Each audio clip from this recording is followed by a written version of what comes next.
o'clock, we should get started.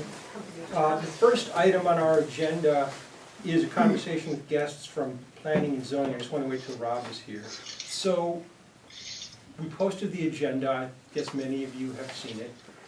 And we also invited the Planning and Zoning Commission, especially the newly installed members, to join us tonight. Rob's running a little bit late, and we're hoping to have a conversation.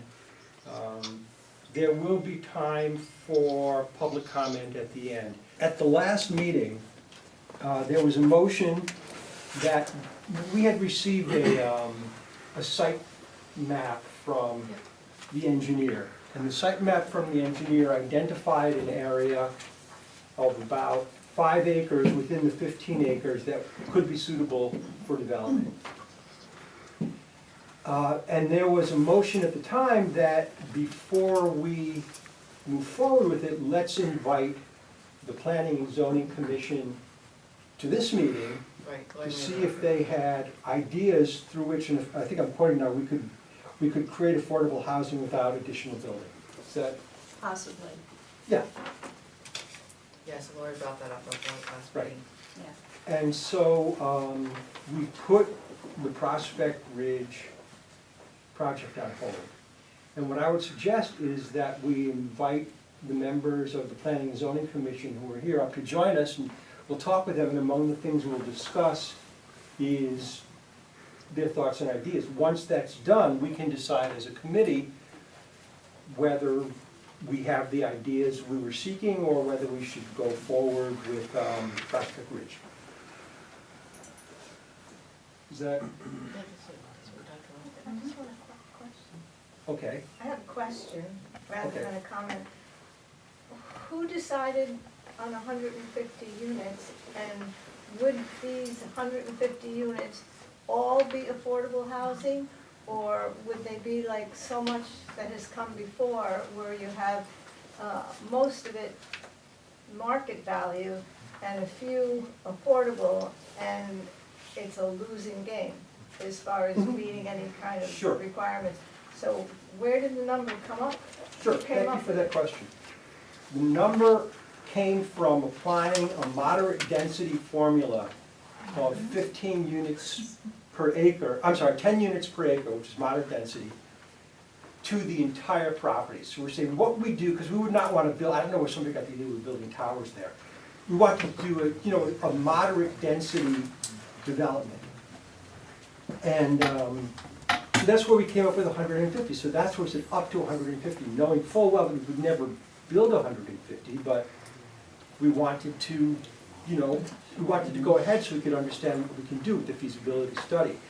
So the first thing we did was the site suitability study, engaged an engineer who came back and said this is where you can build, and based on the kind of building we've been talking about, we're probably looking at a maximum of maybe 70 units. Now what would actually be built there, we have no idea. And the reason we have no idea is because we have not done the feasibility study yet. Once we do the feasibility study, we'll understand what the impact will be on traffic, what the impact will be on schools, on sewers, on the local economy, if it's financially viable, all the things that we need to make an informed decision. What the committee decided to do was, rather than spend the entire $50,000, let's spend the $3,000 up front to understand if the property is buildable in the first place. We were nearing the end of that process when we put this on hold. So a lot of the information circulating about we're building 150 units, if we're building a tower, that's just not the case. Faith, with all due respect, again, you have a letter here that specifically states, to the, I believe the commissioner again, we have the opportunity to add 100 to 150 units of 100% affordable and ideally suited, on ideally suited land the town is willing to contribute. Right. So you're stating that, up to 150. Okay? Right. And now you're talking about land, the Board of Selectmen have to approve any land. Of course. Okay, who gave Who said that the town is willing to contribute that? I didn't. Did you, Sean, did you have any conversation with anybody about that? We didn't vote that we said we were gonna do that. So where did it come, why is this? Well, we explained that we're conducting the feasibility study to determine if the town wants to go ahead with it. And it's pretty clear that the decision lies with the Board of Selectmen. Well, yeah, this is, I'm right now speaking specifically to your messaging and what's going on. It's very confusing because you're using terms like feasibility study when I honestly think you mean a market study. A feasibility study, as you and I have discussed in public and in private multiple times, feasibility study is what you presented to the Board of Selectmen. And that was the reason I voted against. And again, I said this at the last meeting, so I apologize for being redundant. But I voted against approving the request for the grant for a feasibility study for a specific project. Now, if you wanted to find out, well, what is the need, and again, you and I spoke about this publicly and privately, you want to understand the need for affordable housing, I'm all in on that. I spoke to you 5, 6, 7 years ago. Let's identify the housing. But this is a specific project, and that's Yes. why, to your point, you need somebody on this commission that understands the process and procedures and proper protocol, because you spent $3,000 on a site feasibility study when we don't even know what the housing needs are yet. Okay, and you're telling the department or the housing commissioner, the Affordable Housing Commissioner, that we have this ideally suited piece of land that the town is willing to contribute. Okay. So I think when people talk about transparency and understand, I really apologize for putting this, committee, on the spot. But I'm listening to you talking amongst one another, and we're going down the wrong path. And, in my own personal opinion, we're spending money, and you're now talking about the next phase here. Well, we're gonna do the traffic study. All that stuff, yes, it needs to be done for planning and zoning purposes. You're not gonna get a permit unless all those things are done. But at this stage, you don't need to be spending money on, traffic studies, because you don't have a parcel of land. What are you gonna do a traffic study on? It was pretty clear that the Board It's of not clear. If it was clear, I wouldn't be raising the question. I'm sorry, I'm running this meeting. It was clear to us at the time that we presented to the Board of Selectmen that we would conduct a feasibility study on this property involving all of the things we talked about. We would come back to the Board of Selectmen with our recommendation about whether or not we would go ahead with it, and the Board of Selectmen at that time would make a decision. Again, you're doing a feasibility on something you don't even have approval for the land. Now, if you had the land, then you would say, okay, here's a parcel of land, and we think this would be a great parcel. Let's have a conversation with the Board of Selectmen and see if the town would be willing to donate that land or So sell we it. can't get the land unless we do a feasibility study, and we can't do a feasibility Yes, you study unless can. we have the land. Dave, with all due Okay. respect, I'm in the business, okay, I'm developing a development in Brookfield as we speak right now. I know the process, okay, I'm not asking for the job on this committee, okay? But I know the process, okay? And this is not, it's not right. You got the cart before the horse in this. Can I just add a third, please? The Identify yourself. fact that the Board of Selectmen voted 4-1, right, you didn't vote for that, to approve the feasibility study, to me suggests, and the Board of Selectmen, that the Board of Selectmen was willing to donate the land. If there was no intention to, not guaranteed, but willing to, no? That wasn't even a discussion, because if you remember, We I had put brought it a up. specific property, right? This specific property. Yes, exactly. Yeah, and I even brought I raised the issue, I said, what this is implying is that if we approve this feasibility study, and they come back and they say, yeah, you can build 72 units on this, okay? Then that's gonna be an implied approval that this is what we can do. And then, again, we have the video. It was So very don't- clear. I just let me There's no finish, point in okay? I'm arguing answering with you, Sean's Bob. There's question. no point in arguing with you. I'm not arguing, but I want to answer his question. Okay. Because he's saying that, you know, it was implied that the town was going to donate the land. No, not that it was going to, but that it was willing to, right? That it was, right, there's a very big difference. To say that, yeah, so put it this way, if we came back and said, we're not gonna vote for this, we're not gonna approve this, that suggests, yeah, we're not supporting, just like you were.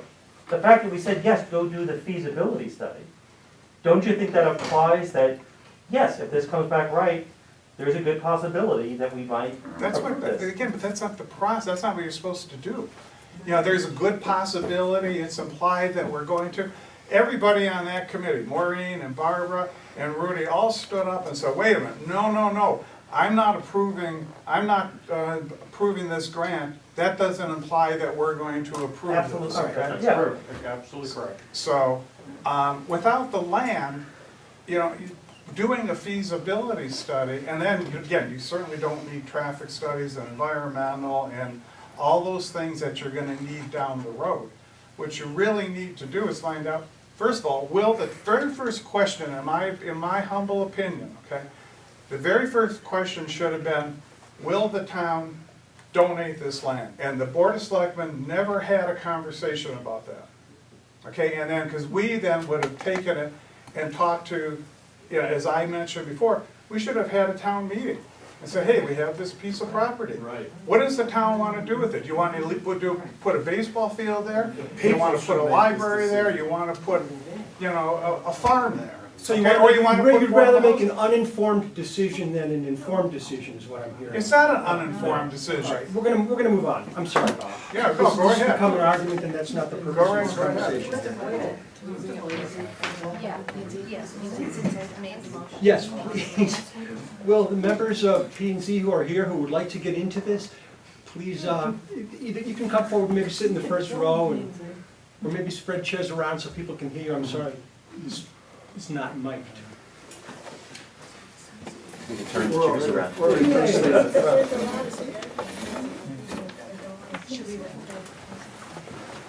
I think, for the record, we have 5 members present. Okay, would you like to introduce them, please? Sure.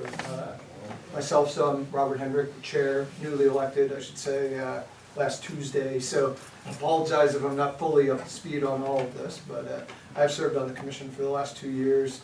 And a little bit like Bob, my professional career is in commercial real estate development. So I work with other towns and cities all over the world on large projects. So I can speak both a little bit as a chair and a member of the commission, and also as a professional like Bob. The other members that are here are the legendary John Katz, our longest serving member now, and Joe Serena, sitting here. Sue Constantino, all the way over there in the red sweater, and Elizabeth DeSalvo stepped out just a minute ago. I'm sure she'll be back in. So there's 5 of us here. That constitutes quorum for us. Right. So I was told by our staff director, Richard Baldelli, that this would be noticed as a joint meeting. I didn't actually see that notice, full disclosure, on our website, but I'll make sure that it is, because it should be considered that way. And you and I had a conversation previously and talked about, ways that we could cooperate. And I was very enthusiastic and upbeat after hearing that conversation, because, I mean, to your point, Deb, we should be working together on this. And for years we've been trying to. It's been a difficult path, but the fact that you're open to it and the fact that you're here is very reassuring. So thank you for coming today. Let's introduce the members of the committee in case you don't know them. You want to start with Kent? Why don't you introduce By yourself? the way, Elizabeth DeSalvo is Ah, I'm Kent Rohr, maybe some of you heard me say I've been involved with affordable housing through Habitat for Humanity and things of that nature, so. And I've been on the commission since it reformed back 2.5 years ago. 2018, 2019, yeah. I'm Kevin Brown. I came on the committee right at the same time as Kent when it was reformed. I guess it was 2018. I'm an attorney, otherwise not a real estate professional. I'm Krista Willett, I'm an architect. I've been on the committee for a few months now, but I've been attending meetings for over a year. My name is Whit Campbell. Krista and I joined the committee. We're the most recent newcomers, but I was helping out for a year or two doing some research. That's where I'm at. I'm Dave Goldenberg. I'm the chair of the Affordable Housing Committee. I've been the chair while it's been in existence since around 2001, and I've been on the committee since it was formed as a study committee by Steve Zemo back in 1996, I believe. Figures. I'm Lori Mazzola. I've been a member of the committee since, I think it was 2019. Dave recruited me. He probably questions that every single day. Not for a second. I'm Deborah Jeannie. I'm actually retired. I am a board member on Meals of Wells at Bridgefield.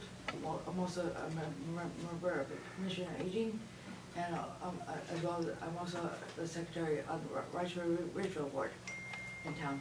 Sorry, for those of you who don't know, I had brain surgery a few years ago, so I have hard time communicating. So I apologize if you can't understand. Your last name again, please? Princess Jeannie. Princess Kitty. Got it. And I'm Cheryl Knapp. I actually came on the same day as Lori. We all met together with Dave. And I'm a business owner, and I've lived in Ridgefield since, I don't know, 25, 30 years, something like that.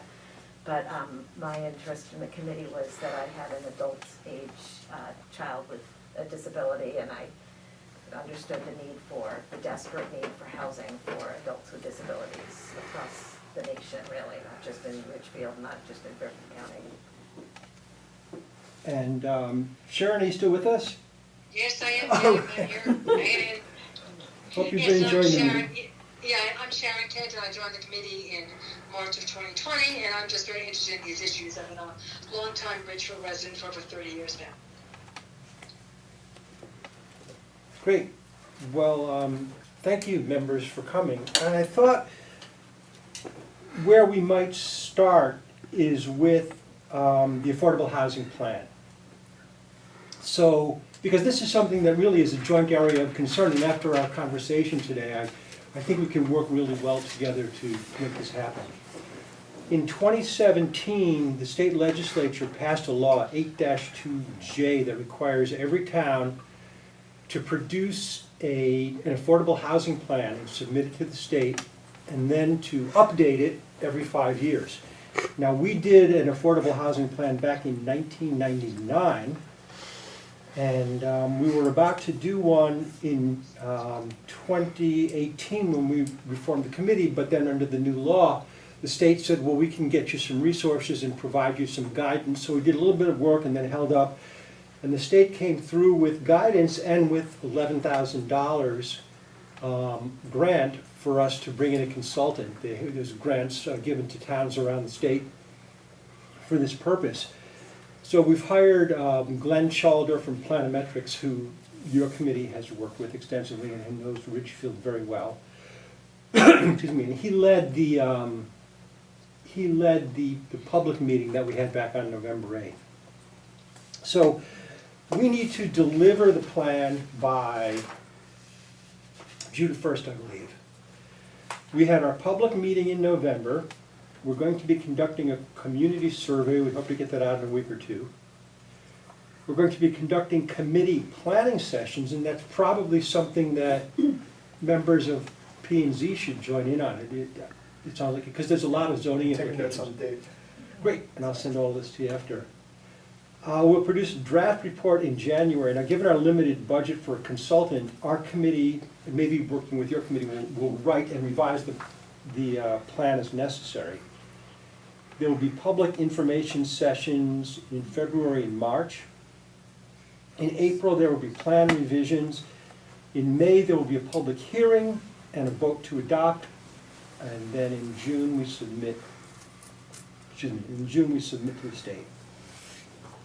And those are blocked out by months, so there's obviously a lot of room for things to slide back and forth as long as we make our date.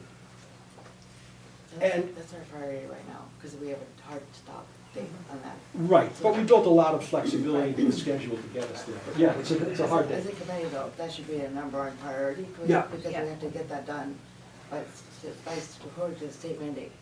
So yeah. It is. So we have a lot of census data available to us, which was been packaged in a great way by Glenn. But there is additional data we have to gather. We're going to be conducting that community survey, and we're going to put the survey out not just to residents of town, but also we'll do a special survey for employees, people who work here but don't live here, and we'll do one for employers. And I sent everybody on the committee, I think, an example of what we had in mind last time. We need to do an existing housing audit, and we'll do that with the help of the tax assessor and also through census data. We also have to find a way to look at availability. So, there's a lot of discussion about, well, what if something just happens to be affordable? If there's an accessory dwelling unit that's $1,000, isn't that affordable housing? And the legal answer is, if a person who would not qualify for affordable housing is living in it, then it's not affordable housing. So we need to understand, what percentage of the ones that we could consider affordable are not being lived on by people who would qualify. We need to get rental data. We have the ADU study. So this is something, so the community survey, I will work on that with Sharon and anybody else who wants to work on that, and we'll deploy it, and Glenn will help us get it out once we've all reviewed it, and I think we can do that at our next meeting. We can talk about who that survey's gonna go to, how it's gonna get out. Is it gonna be online, how we gonna spread the word to everybody, original, as many people as possible? Right. Given the different populations in town. Mhm. And especially the growing Asian population as well. Right. Yeah, it's an important part of the town as they become bigger and bigger part of the population in Ridgefield. Right. Yeah, and it's important to make sure that we have a sample that's meaningful. Even though the people who take the survey will be self-selecting, so it won't be completely scientific.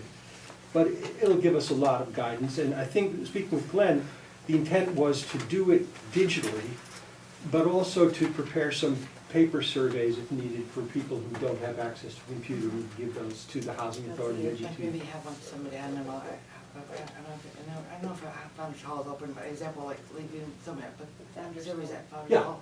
right. And what, We need to do the land inventory. what does And that mean? how the land is being used right now in terms of housing. Where are the multifamily units? Where's the single family units?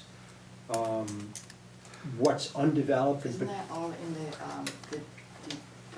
the GIS that's a great? Yeah, it's not gonna be as complicated as it was Right. back in It's all- 1999. It's all They there. require, these are all. No, these are the information that we need in order to make the decisions Right. that we need to make. But the GIS platform that Desegregate Connecticut put together, you can actually go with, Right. find out if all of it's, Mhm. all about that on there, not on the tool if it's accurate, Mhm. which I'm assuming it is. Right, but it's important that we have that information. Right. The interviews, we conducted interviews last year, right? We did a whole bunch of interviews.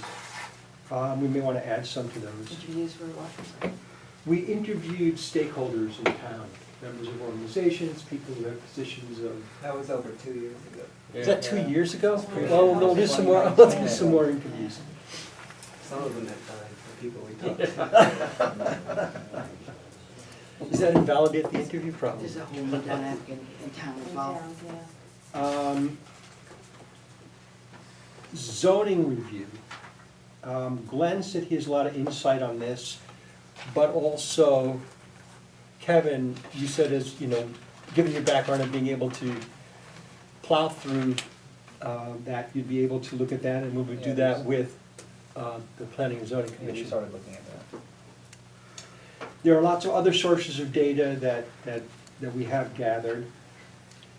So, Dave, can I just ask you, is your goal to put together a 5-year plan yes, with this? Okay, got it. So what you're doing first is building the baseline to see what you have now, and then laying out what you right, think so you the can do process over time. is, let's gather all of the data and information. Let's analyze it and draw conclusions and identify need, and then let's develop strategies to address the need, right, it makes sense. And then, obviously, it goes through the entire review process with the town. It needs to be approved by the Board of Selectmen, but I think also Planning and Zoning probably needs to vote on it as well. May I say something? Of course. So I missed, there was a meeting, I'm not sure how long ago, over at the rec center, and some of the planning and zoning people were there. I wasn't at that meeting. But the feedback that some of the people in the committee, they said that planning and zoning has a lot of really good ideas about how to accomplish our goal of getting more affordable housing without actually building new buildings. And so I thought that's why we were here tonight, and Yeah. I'd be interested in hearing some of those ideas. Or if you want to. We will get there. Absolutely. I made that motion, I'd Yep. like to speak on that as well. Great. But this is just, at this point, it's kind of to get to know and talk about the process. But at the same time, though, we said that, pending this meeting, this would be the meeting that would ultimately, Decide whether or not we're gonna go forward. move forward or not. Right. Right. No, the motion was to table further discussion of the Prospect Bridge expansion pending an opportunity to meet with our friends at Planning and Zoning. On December 1st. Yeah, Except for which is today. So if we don't get everything accomplished that we want to, like what Whit said, I'm interested in hearing that as well. What happens then? I don't want to make sure we have enough time with PZ. Great. Who came here, to listen to them without, putting a time clock. Sure. And so, this is what we're undertaking now. And today I was very reassured during our conversation that you will, I don't want to use the word partner in that because it's taken on legal, but we'll work together to make this happen. Now, members of Planning and Zoning, did you have any specific questions for us about any of the things we're working on, or? Can I say something first, because I made the motion because I attended the 11/8 meeting. Mm-hmm. Yeah, The rec center meeting. rec center meeting. And I invited PZ here for a couple of reasons. First was to extend an olive branch to you. For a long time, we've wanted to work with the various committees, PZ, IWB. That has never happened, so I'm happy that you're here, and I do appreciate, especially at this time when you're so busy, it's all new, you've got new people on the committee and new people in the PZ office, to give us this time. I really do appreciate it, so thank you. But because of, I also invited you here because of what I heard at the rec center meeting. It was clear to me that residents were concerned and upset that any type of open space, any open land was going to be raised. And anytime we talk about creating more buildings, we get a lot of dissent from the residents. I'm very open to transparency. That is what I talk about all the time. And I think this committee needs to be extremely transparent when it comes to creating new buildings, or taking open space. Now, what I heard, people don't want it. Just from the people that were in the room. I don't know from outside of the room, but from what I heard in there was a lot of dissent. So I asked to table until we could possibly speak with P&Z and maybe decide whether or not there even are some rough ideas out there that we could possibly create affordable housing with the inventory that we have before we go ahead and build something that people are gonna be really angry about. So that's why I wanted to extend this to you to see whether or not you could possibly have some ideas. I think that we have this affordable housing plan that we have to do. We have a set time, it's June, correct? Yeah. It's June. That should be our priority right now. If P&Z is able to offer some more time that they can come and discuss the Prospect Ridge, you know, I call to table it until after June. Is there a motion? I'll make the motion, sure. I have another thing to add. So Lori mentioned open space, so I'm also confused because that parcel of land that we're talking about for Prospect Ridge is also on the Conservation Committee website as open space. So that's another thing I looked into after our last meeting. I'm like, is this open space? Is it not? So why does the Conservation Committee have it on their website as a parcel of open space, which typically is not allowed to build on? So this is what's causing me more confusion. So It's not deed restricted open space. So It's what on- towns are allowed to it's do. on their website though. Right, as I understand it, towns are allowed to count open areas that are owned by the town as open space, whether they're deed restricted or not. So there's nothing that would stop us from, there's nothing that would stop us in that sense from building it. Yeah, I think it's all But I like your motion. But the, you know, the notion of I like the question that's been posed a couple of times that says, can we somehow create affordable housing from the existing stock? If we could create all the affordable housing we need from the existing stock, why would we consider to do anything? And then tabling it seems to make sense. But can we do that? And how viable is it that we have that capability? So that's what I'd like to understand before we would decide on a motion Okay. to table it. So I mean, it sounds like there's people here that have thoughts along those lines. I'm intrigued, you know, in terms of what they might be. You know, I don't wanna put them on the spot that, you know, give me an idea. That's not what, this isn't a working. Right, but Well, wasn't that the Meeting? purpose of the invitation?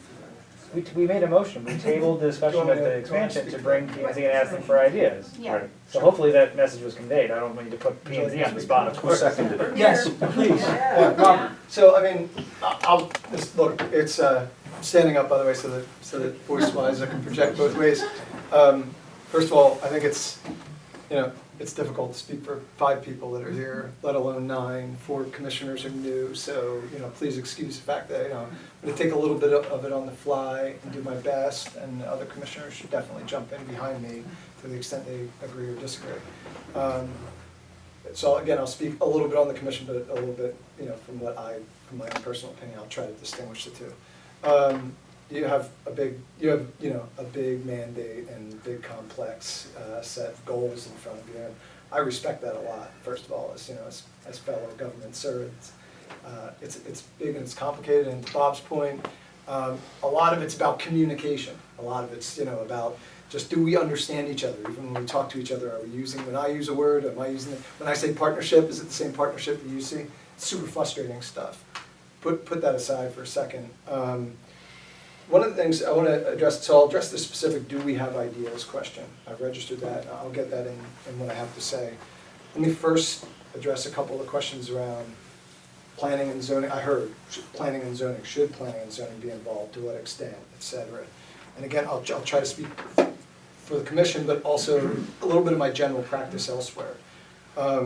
It's certainly possible, to Deborah's point, that in many towns and cities around the country, that a planning and zoning commission would have a big role in advancing the affordable housing agenda for that municipality. One of the things some people may know, some people may not, they'll take a minute, there's a difference between planning and zoning. When we say those two things, zoning is essentially the reactive and very technical review of plans, approvals, permits, things like that. It's very, very technical. There's not a lot of room for judgment, interpretation, or frankly even much communication. It's black and white and it's technical. Planning is a little bit different as a function. Planning is supposed to be about vision for the community. Where do we want to go in 10 years, 20 years? What are the strategic imperatives? Conservation and development. Let's balance them both, etc. And that's what planning is about. Historically, this is my opinion, I'll switch to my opinion for a second, although I think others agree. Historically, our Planning and Zoning Commission has mostly focused on the zoning function and has not done a lot of planning. So the reason I hit that point is to say that my impression as a resident and a government servant is that the Affordable Housing Committee has been given sort of the mandate to run with affordable housing because the Planning and Zoning Commission historically has not done that role in Ridgefield. And that's fine, to answer your question. That's what the Board of Selectmen have designated that as their responsibility, and it's fine that they can run with that. There are other communities, as you said, where planning and zoning does that, but it doesn't have to be one or the other. The important thing at the end of the day is that we do work together, that we understand each other's roles, and that we collaborate toward a common vision. So I want to try to answer that question for you from my perspective.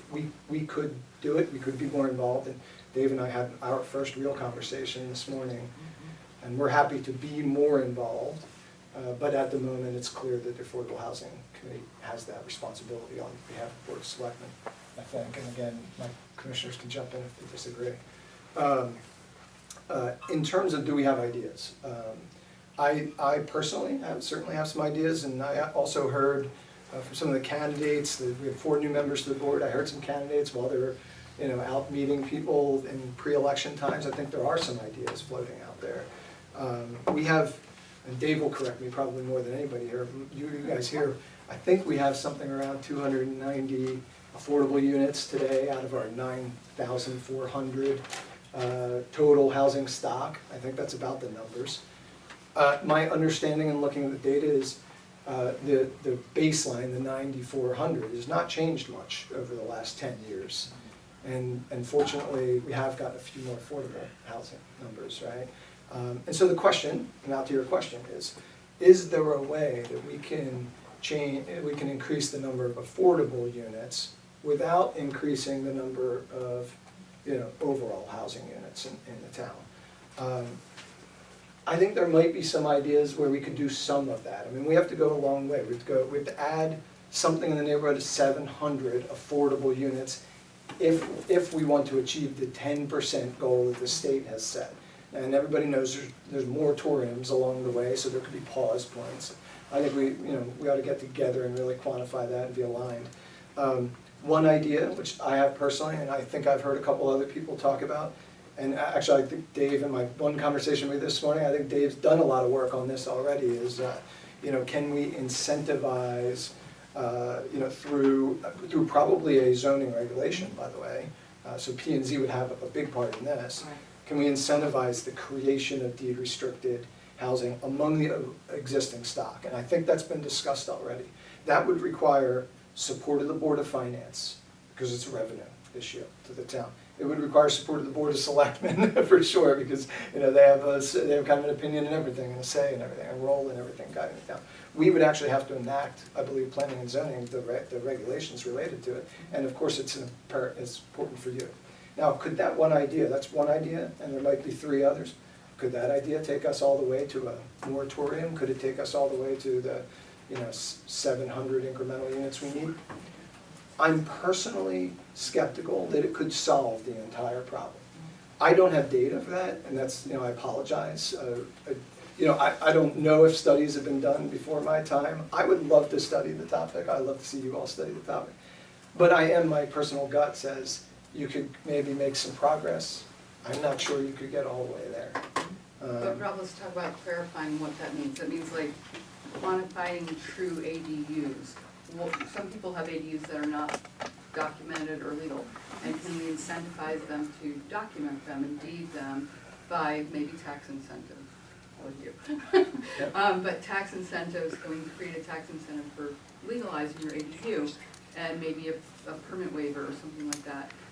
Maybe second floor Main Street ADUs, because we have a lot of open space that was for business, and landlords in town are reluctant to make their buildings in town apartments. They want it to be business because they feel it's a safer rent. But maybe if we incentivize it in some manner, make it a deeded ADU. Alternative housing, like when we were poorer 2 years ago, there was a glut of giant mansions that were empty. There was an idea back then, to make those into, you could have 5 units in a house like that on Main Street or somewhere else. That's not so realistic right now because we're very popular, but that's always an option in downturn. An alternative kind of zoning for alternative housing development. So I think there's a lot of ideas. By the way, Elizabeth is one of the candidates that I heard, walking around the streets. I heard a lot of good ideas coming out of her head, and others as well. And so, do we have ideas? Absolutely. Do we have ideas, formal ideas, as a commission to offer you today? No, I'm sorry, we don't. But we would love to work with you, and I think we do have some ideas. Having said that, I think you've got to probably work both. You've got to focus on your affordable housing plan. I think that's already been clear, and we'd love to collaborate with you on that. And then I think you need to chase the affordable housing goal, which is a state mandate. Let's not forget, it's not something that we have discretion over. We need to chase that goal through a bunch of different ideas. May include the building of some additional stock. That could be done from a public standpoint, as what's discussed a little bit here. It could actually be done by private developers as well. And that's what a planning commission, not zoning, a normal planning commission might help guide private development by articulating a vision for the community. That's something that I don't think we do a ton of today. We certainly could do more of that, but that takes time. And we're, bottom line, I'll close and then anybody else can talk, but we're very happy to have a relationship and continue the conversation, but we don't have any strong opinion today on stop this, stop that. I don't think we've sunk our heads into what you're doing well enough to do anything more than an introduction, and we'd love to work with each other. Appreciate it, thank you. I hope that. John would usually tell me if I messed up. So. He didn't. John, did you want to speak? I think that That was a rhetorical question. one of the difficulties in facing this conundrum that we all have about affordable housing is that the ingredients that comprise the necessity for calling a unit an affordable unit are often run up against the difficulty of the ownership and the willingness of the ownership to be a participant in the affordable housing project, whatever it might be.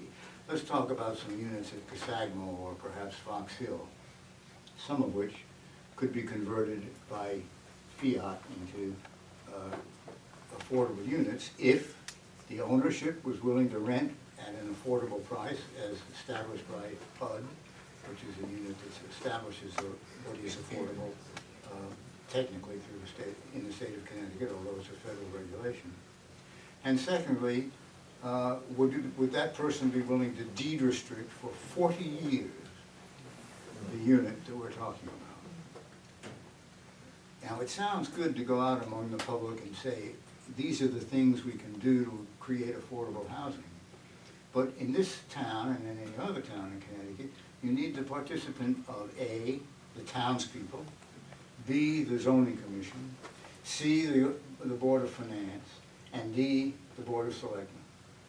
And to bring all of those components into agreement on the concept of and the establishment of affordable housing units is really quite a gargantuan task. It takes some very creative salesmen. And some people are very good at selling certain parts of that concept, and some people are good at selling other parts of that concept, and some people suck at selling all of them. A lot of people, in fact. But I don't think that we should kid ourselves about what's ahead of us if we want to start establishing affordable housing without creating additional units. which I'm very much in favor of doing, by the way. I'm not in favor of additional units. I'm very much against additional units, but I'm very much in favor of affordable housing. And right there, you can see the conflict.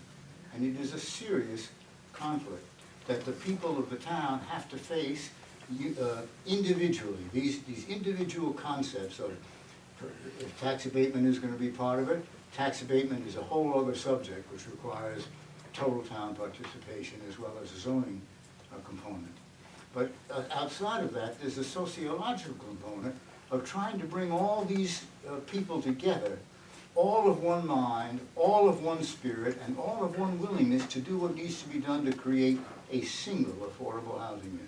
Because everything I've said applies to the general concept of affordable housing, but it applies to every individual, every single unit of affordable housing. It's hard to achieve.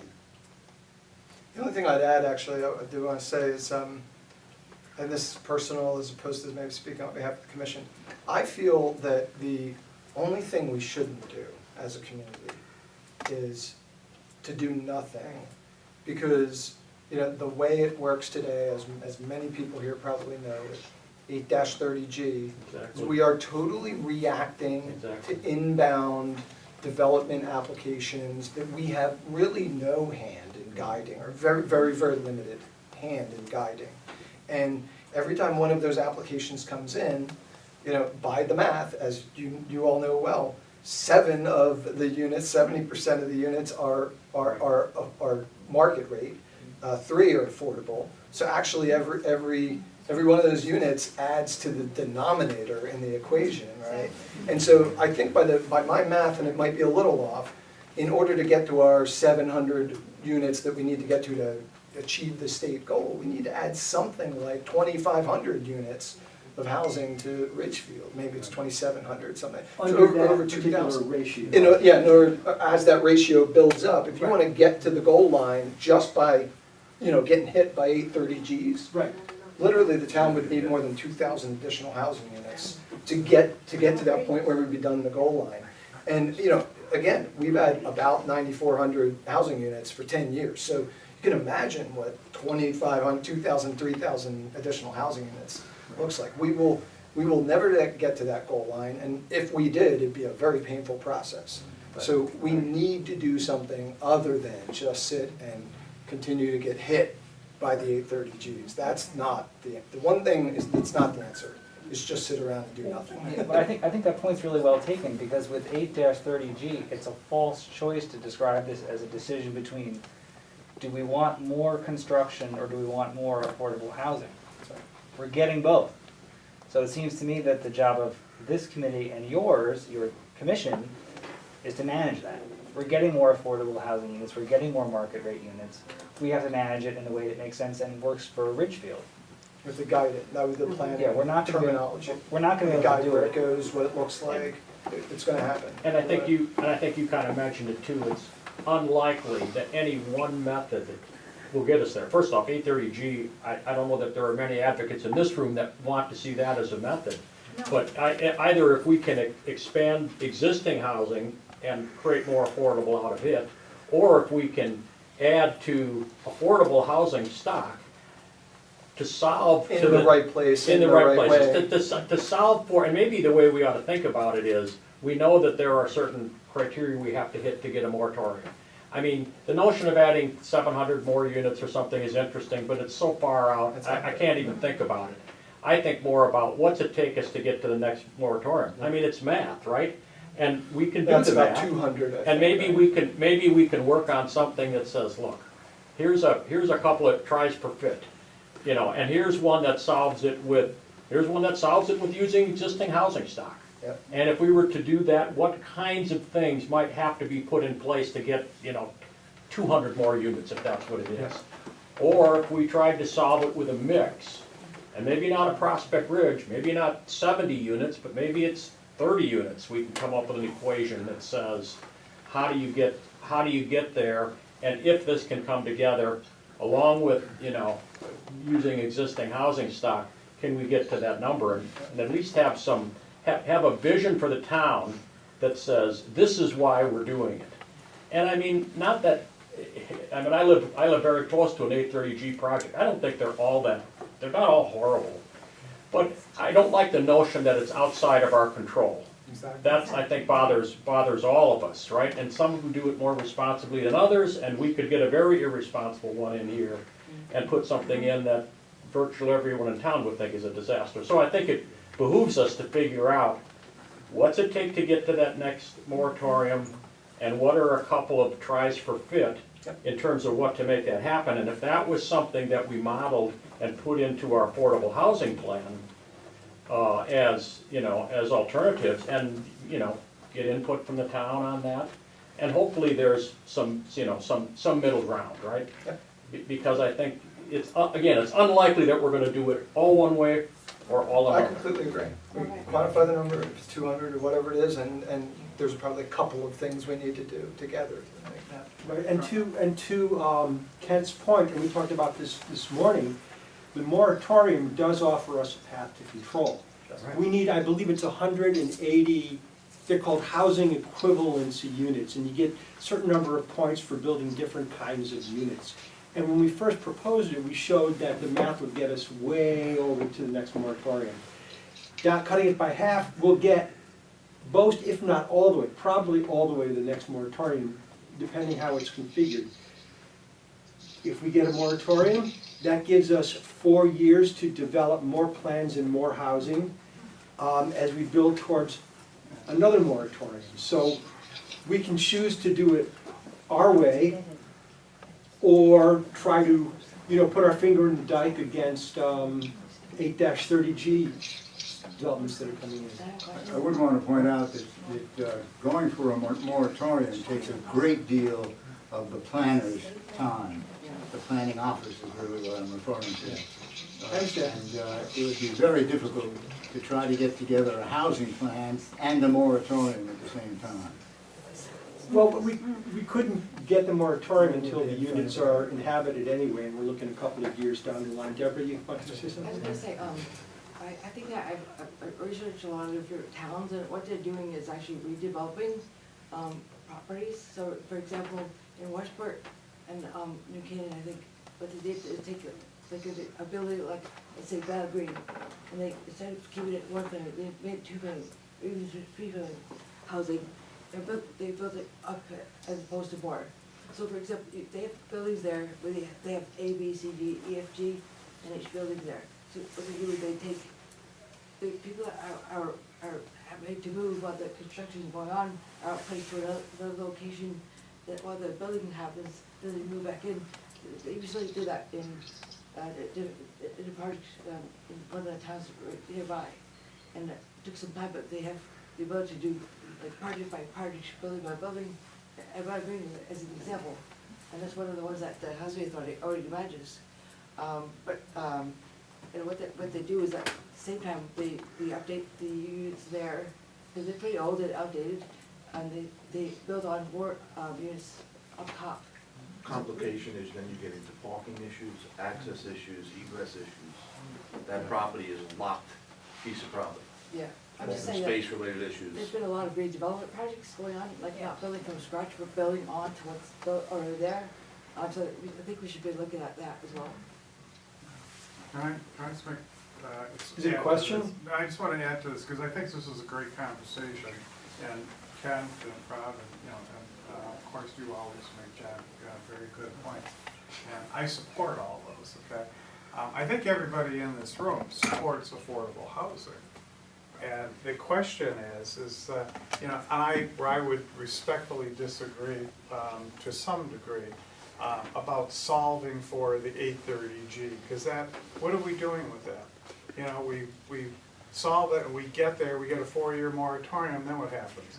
We're right back in the same position. So while, you know, maybe we need to do that, you know, as a next step. Right. But I think what we really need to do is, while we're doing that, is figure out a way, because this is a state mandate coming down from our representatives in Hartford.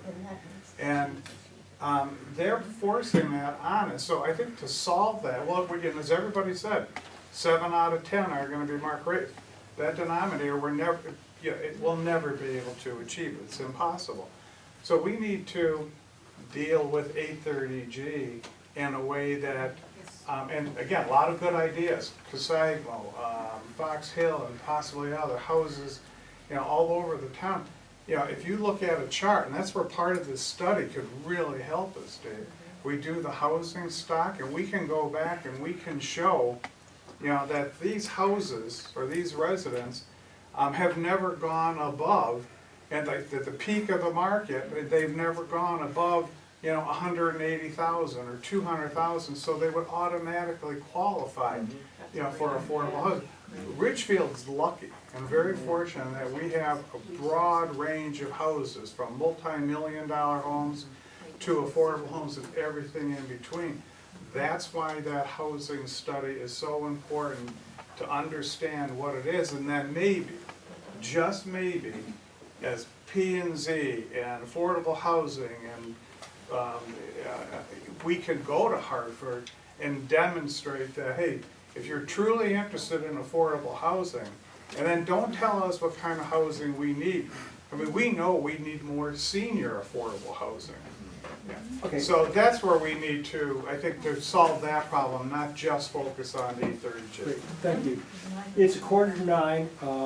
We really do need to move along. I just want to invite the members of the Planning and Zoning Commission. Susan, did you have anything to discuss? Or? No, I just, you're ending the conversation. We were talking, I just was gonna say that you could also look at repurposing buildings or whatever, but Sure. the one thing I was gonna say is, we focused a lot on 830G. When you do that survey and when you have all that information, you will also have the need, which is a different number than the number for a moratorium, which will probably be smaller than that number. And that is ultimately the original reason why you guys all were formed, is to help the people. So that's also another stepping stone before you get to that moratorium, is remembering that you all are here to help the residents of the town. And so that smaller number is also a goal, not just getting to the moratorium. And that's an important goal. When you say that smaller number, The smaller number is like what the actual need is immediately right now. So maybe it's, you've got, 25 people on a list, or 40 people, or 40 units. That's an immediate need, and that is before we get to 8-30G. So that's also an important number, not just that 8-30G moratorium. It's one thing I want to mention. We talked about what they call it naturally occurring affordable housing. No, that's something that would, like, and I mentioned to you, if I rented an ADU for $1,000 a month, that's below the affordable rate. So you could consider it affordable housing. But if I'm making, I don't know, $200,000 a year, it's not considered affordable housing. That's why deed restriction is required. Another reason deed restriction is required is that housing prices move up more quickly than income moves up. So something that's affordable now might not be affordable in the future. That's why they require deed restriction. However, we did research something, and we found out, and this may be an opportunity, that instead of asking people for a 40-year deed restriction on their property and incentivizing a 40-year deed restriction, we do the numbers on that, you can have a deed restriction that expires upon the transfer of the property. And during that interval that it is deed restricted, it can be counted. So that's an opportunity for us, which is something we absolutely have to look at. Is that law now, or something that you could hope? That was an opinion from the Department of Housing. Yeah, that's the way We asked them to look that's the way into the law. DOH interprets Yeah. the count.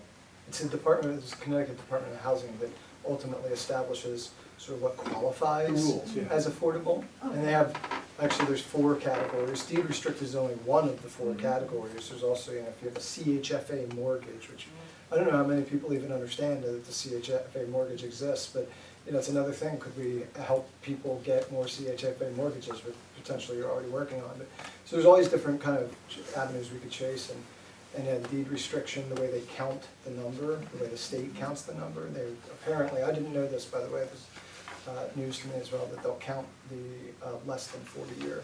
Because I think one newspaper article said unless it was deed restricted, that the ADU wouldn't count towards affordable housing. That's true. That's true. So that's incorrect. They don't just count ADUs. True, but What's the you're term of allowed the to, restriction? you're allowed to renege on the deed restricted part of When you it, sell the house. but it goes off the roll. Oh. It's no longer counted as an affordable. That's Right. apparently what it's discovered. This is what I That's was news to told me also. by somebody at the state who would know. I asked Glenn that question at your last meeting. After the meeting was over, I asked Glenn, because he did our POCD, and he said he had checked on it, and he said, that is correct, that you can do it for a smaller period of time, so it doesn't have to be that 40 years. So I think we should look into that as well. And how does that affect, the home if like the person were to die and give it to their kids or as an example? That would be another question.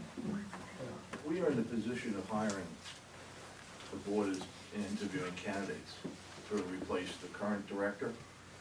It seems we have a little more seasoning, I think, on our board, with all due respect. There's architects, there's engineers, there's John, okay? But there's statements that were made earlier that it's not like, maybe we want somebody a little more seasoned, we want that, but instead of going to an outside consultant, can the town, and I don't know if this is selectmen or finance thing, be able to hire a director of planning and zoning enforcement officer and a planner, you know, somebody that actually has that skill set. Now, I think that's a budget issue above both of our pay grades, but has anybody ever visited that? Because we're gonna continue to have this problem, okay? So why not hire the right people? I would stand up and cheer if you did that. And I'm not running for first selectman. I'm really pleased that there is a commitment to planning now on the Planning and Zoning Commission, and I think that's wonderful, and I think that will facilitate a lot of good collaboration over time. So I want to thank the Planning and Zoning Commission for coming down here. We will reciprocate. We'll bring some snacks or something out of you. Put out some coffee. And I hope that we can continue the conversation, and I'm sure we will, so thank you so much. Thank you so much. So, one last thing really on our agenda, well, there's two things. One of them is schedule, we can do that, as we're kind of walking out. We have to decide now whether we want to move forward with Prospect Ridge. Because Isn't the motion on the table? but nobody seconded it. There's no motion on the table. What's the motion? To table the discussion until the Well, June that's, I was gonna timeframe. get there. Okay. It's okay if we run the meeting? So, we said that we would, at this meeting, make the decision about moving forward. Laura, you suggested tabling it until June. Was there a motion you wanted to make? I would like to table the Prospect Ridge development project discussions until June. Okay, is there a second? Okay. So the motion is, you have that to table, any further discussion and action? Would you accept Yes, that? yes. Any further discussion, how about any further action? Okay. We can still talk about it. Oh, yeah. Sure, I wanna sure. add- Oh, yeah. I want to add that pending that affordable housing plan, we should do it down first. That's what I'm trying to do. All right, so you want, so let's see, January, February, March, April. So it's about the same, but you want until the affordable housing plan is That's- submitted? Yes, that's, Okay, that's, do you want to yes. restate the motion? That I would like to table discussions and action on the Prospect Ridge development until after the affordable housing plan is submitted to the state. Would you accept an amendment to that? No. Discuss- It's called friendly amendment. Would you accept that we take out the word discussion, because that would mean that we can't even discuss it? Yes. Okay, so we table Yes. any action. Action. Okay. And I just, I mean, the process is, there's supposed to be a motion in a second, and then we discuss, Right. right? So it's not So, done. well, But- let's, okay. Right, so, but I've got a question relative to, I think our, kind of like as we discussed, our affordable housing plan, in all likelihood, will have to point. All right, Ken, I'm gonna hold you there if you don't mind, because with the motion on the table, we can't discuss it. We can only, when it's made and seconded, then it's open for discussion. Okay. It's just a procedural thing, because I know there are We people. can still talk about it. Right, so it's Absolutely, as part of the tabling, plan, too. tabling any action on the Prospect Ridge development until the affordable housing plan is submitted to the state. That's the motion. Yes. That's, you seconding that. Discussion, Ken? Yeah, okay, because my point is, I think that the affordable housing plan will probably have to point to the need for additional affordable housing. Now, it may not point to something specifically like the Prospect Ridge development.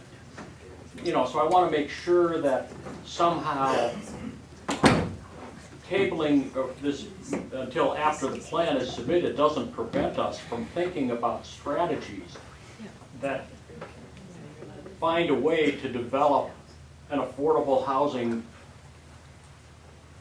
complex, if I could use that term. Maybe not on Prospect Ridge, maybe on someplace we haven't decided yet, maybe because a private developer comes forward with land, I don't know. But I think we need to introduce that side of it. I want to make sure a motion doesn't prevent us from dealing with the concept of, I don't know what to say, you know, town-sponsored, a town-sponsored affordable development community. She just said the Prospect Ridge. The Prospect Ridge development. Not Prospect Ridge per se.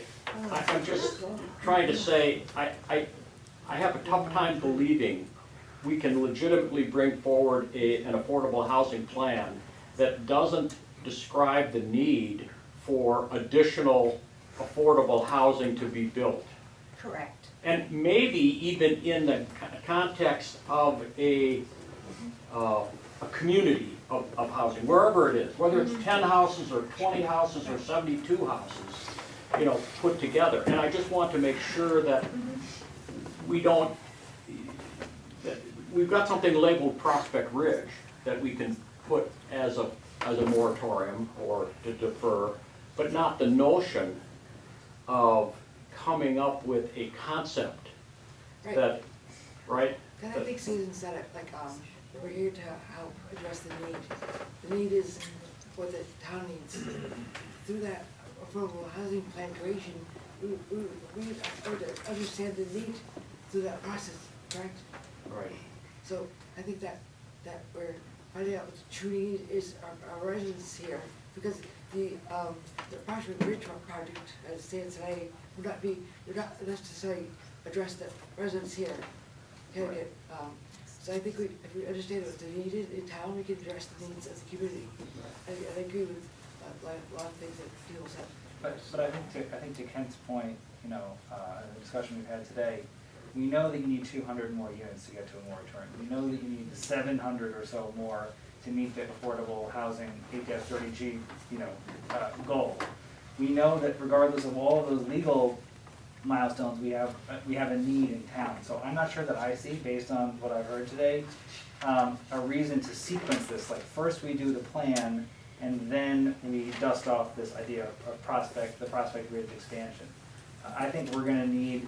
We have the need. We know it's there, and so I would vote against the motion on that basis. I also don't understand what the difference is between taking action on it versus discussing it. So it's sort of What action means Yeah, versus. I mean, I guess from my perspective, this month and last month and this month, I'm being asked to spend 3 nights or more of my time in meetings with this committee, which is okay, but it's like more than the Board of Selectmen need too, last week in the month. So I feel like a lot of my time is being taken into this committee as a result of all the moving parts we have. I think if we focus on the priority address the other angle, which is the building affordable housing, that would make sense to me. Other comments? If we postpone everything until after June, does it jeopardize the money in any way that is for the grant? Not that I understand. I didn't remember the time in the process. And this also means no moving forward with any feasibility studies, right? Not gathering any more information. That's what That's what they mean. Until we can And any more finish the information, plan. okay. We just have so much to do on our plan. Well, when we do the plan, would it give us some of the market data that, some people were talking about here tonight, as far as like the market need, Would the feasibility study give us with that? the Or- affordable, part of the affordable housing plan, would it be understanding what the need is in our community, correct? Right. Can help us in. Right, we're gonna understand, but that we're gonna understand it very soon. Yeah, so if we, In the next couple of weeks. if we understand what the need is, then it'll help us move forward with what we wanna focus on as far as the build, the creation of. So 6 weeks ago, we had this $50,000 we were working on, and plans and everything. Now things have changed, but it's moving kind of too fast for me, so I'm not really prepared to postpone it for 8 months. I'd like a little more discussion, a little more, I'd just like to digest it more. Well, I'd like to offer a compromise. If I- Can you clarify what you just said? Wait, I understand you. Pardon me? You said it's moving too fast. You weren't- Well, we went from, we were going full speed ahead towards this Prospect Ridge thing. We had a $50,000 grant, and now all of a sudden, we're just gonna not do it at all. And that's fine if that's what we end up doing. I don't have a problem with that. I just think it's going a little fast for me personally. I would like a little more discussion among ourselves. And Aren't we just talking That's about what we're doing. postponing it, though? We're not tabling it. Same thing. it's the same. Yeah. No. So if the committee at some point wanted to go ahead with whatever project they want to, they can do that. And Well, then the I mean, motion what's- is that What's we- the point of putting it to June? I guess we need to explain that to you. Well, we have a lot of work we have to do on the affordable housing plan. That's first and foremost. We have a deadline on that. And rather than having ourselves doing all different moving parts, let's just get the plan together first.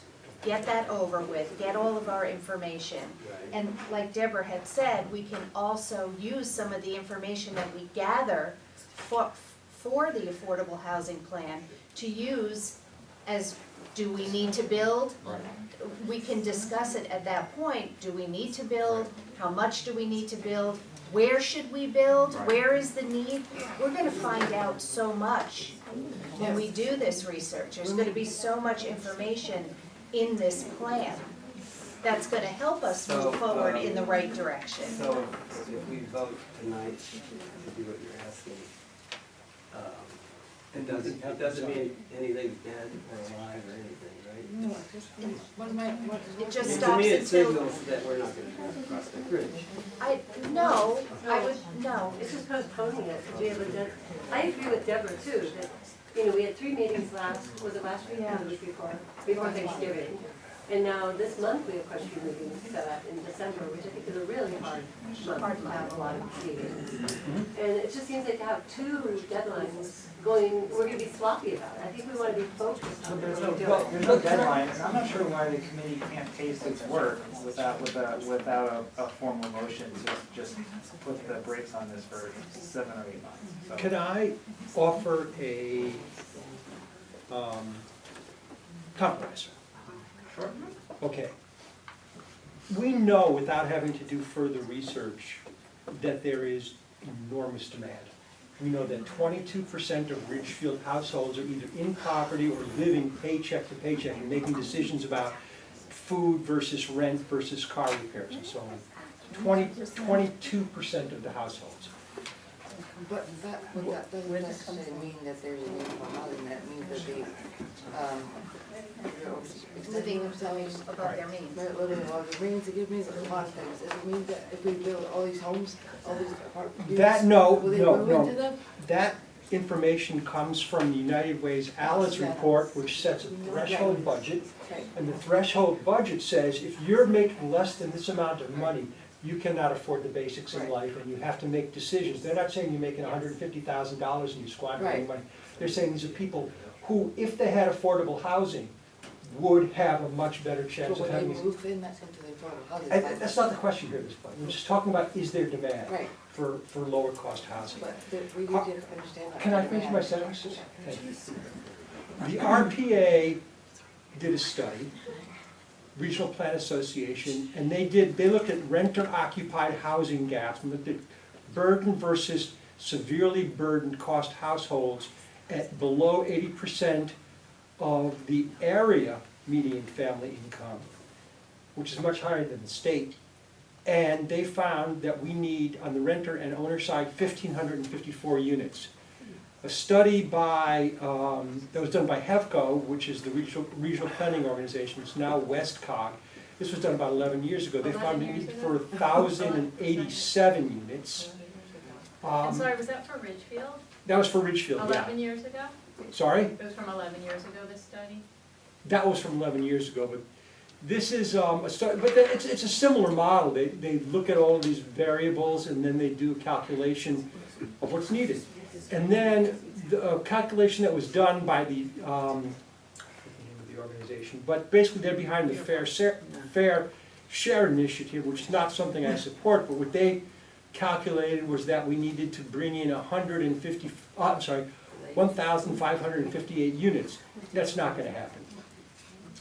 There is a shortage of 5 million affordable housing units in the country, and there is a shortage of 36,000 affordable housing units in Fairfield County. So my suggestion is, we know, when we're done with this, that the housing that we're talking about is housing that's going to be needed, whether it's at Prospect Ridge or wherever. So my suggestion, and you know, it's going to take 4 or 5 months, maybe more, to do the feasibility study.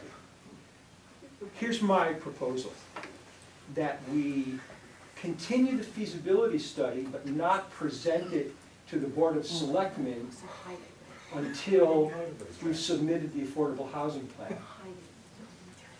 And that way, we don't have to, at that point, say we've covered extraordinary demand. In 5 months or 6 months, we'll know whether we can do this. Why don't we continue on the track, but not take action on development, not take it back to the Board of Selectmen until we have our plan in place. And then we can say, here's how this addresses the plan. And then also I think that the challenge with that is, and I understand where you're headed is, we would need to gather so much public input to make that viable that I think we would have the controversy would continue to consume our time and everything else. So I think it would, it would put us in the same, boat that we would been in. We would be distracted from doing the plan itself. Even though we know the outcome of the plan is going to say we need more affordable housing. Right. And in all likelihood, like I've said before, I don't think we can get it just because we figure out how to, reprioritize all of what we have. I think there's going to be net new. And I felt differently 3 weeks ago or 6 weeks ago than I do now. I personally am in favor of putting a moratorium on it until, as the motion is stated, because I don't think we could have the study go forward quietly in the background, right? It's not going to go quietly in the background. While we say we're not going to present it until it's all done. I think it would. Can I ask a question? Sorry. Yes. Feel free to say Please that. go ahead. I guess the question is, what is involved in the feasibility study? Hiring contractors to go off and work. So and again, just because I think there's confusion, and I'm certainly confused, what comes out of that, what you're responding, I think, because of what I'm hearing is, there's a question we have a lot to do, that's gonna take time from your side. So I guess, I had thought the contractor that was the whole budget was doing that. So if you just maybe talk a little bit about. That's what I'm saying. Ken, the thing with the feasibility study is there's not a lot of public input on that before the feasibility study is done. Yeah, but it's site-specific, The yes, input- and you're gonna need public input. I'm sorry, You just haven't, you've ignored what people have said for the last hour. Well, because this is a meeting of this committee, and there will be time for public comment at the end. Hurry up. Kent.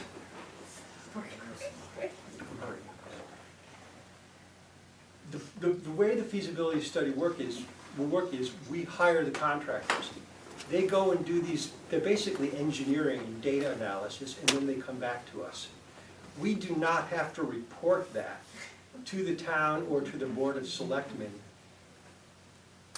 until we're ready to do that. Well, okay, I understand, but we have to work with them on things that we were discussing 6 weeks ago, like, what should the size and flavor of this be? Right. How many senior houses should we have? How many, what should the design look like? Should it be 2 stories or 3 stories or, and I think that whole kind of thing is something that it can't just, it's not gonna be done by somebody else going off and making decisions.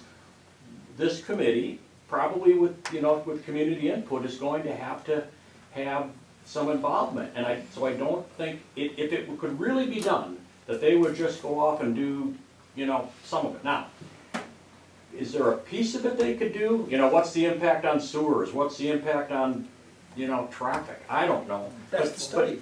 But the study is also on, design, affordability,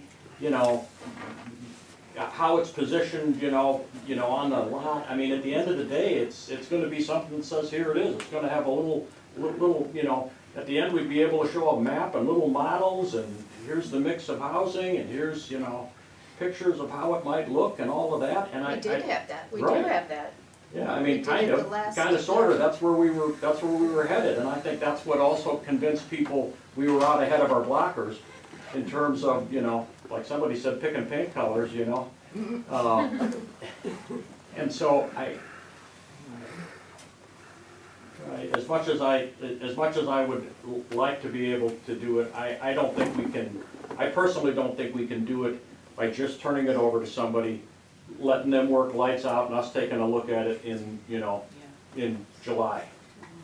Is there an option, I feel like Whit does, that we're going like from one direction to the other.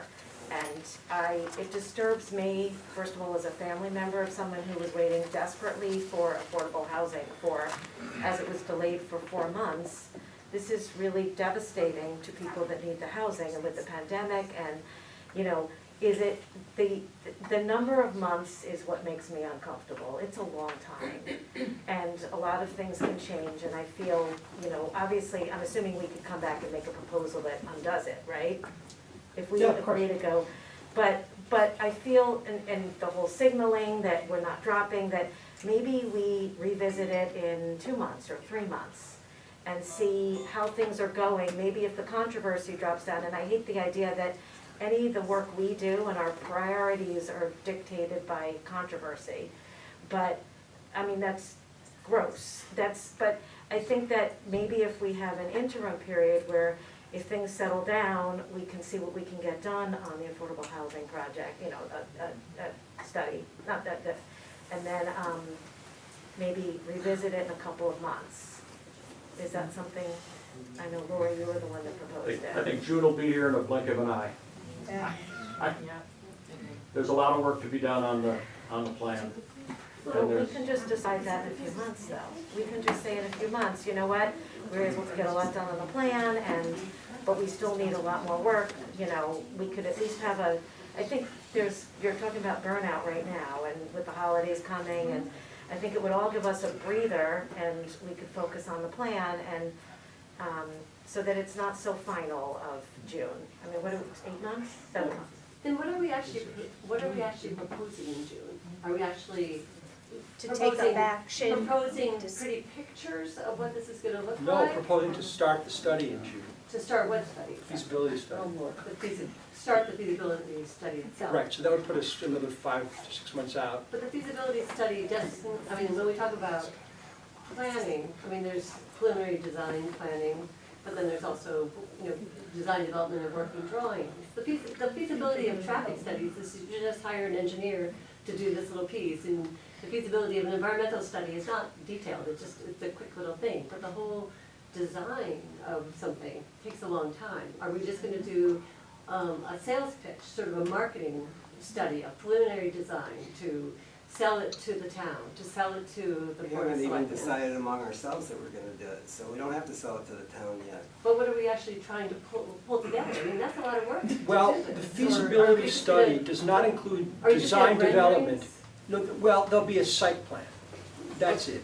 And, you know, we'll talk about But the most types people of. can't read site plans. You go to the general public, and they look at a site plan, they don't know what they're looking at. Right, but we'll show the type of buildings, well, the type of buildings we want to do there. This is to present to the Board of Selectmen. Pictures of other projects that resemble it. Right, that Or we do we have in want mind. pictures of what we have in mind for this site, that That- are specific to this site, rather than having these, little pictures that we just see one little piece of it, like if you see a picture of, I mean, those were wonderful pictures that you presented to our last meeting, they really were.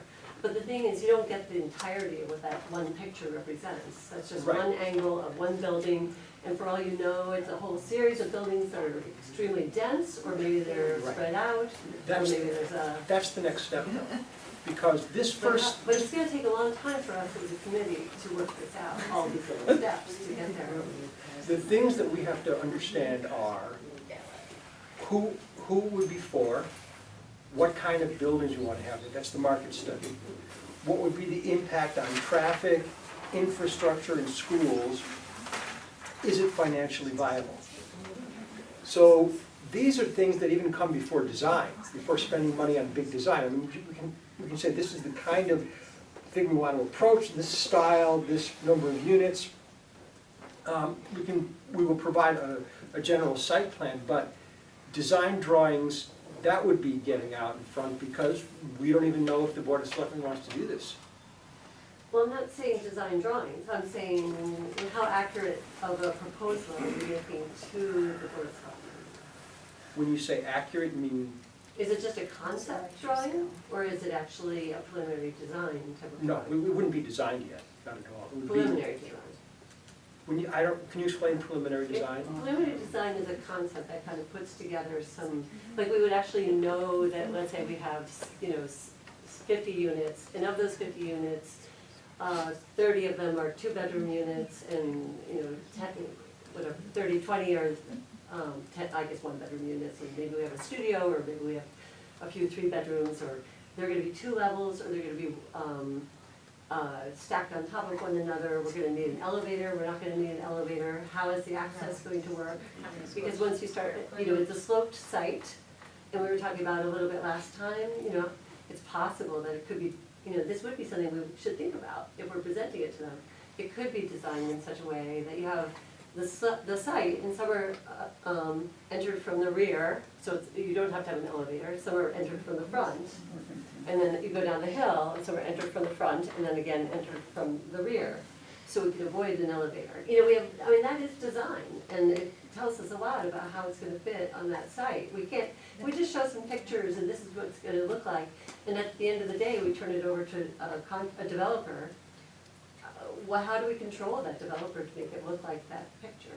And that's gonna take a lot of work too.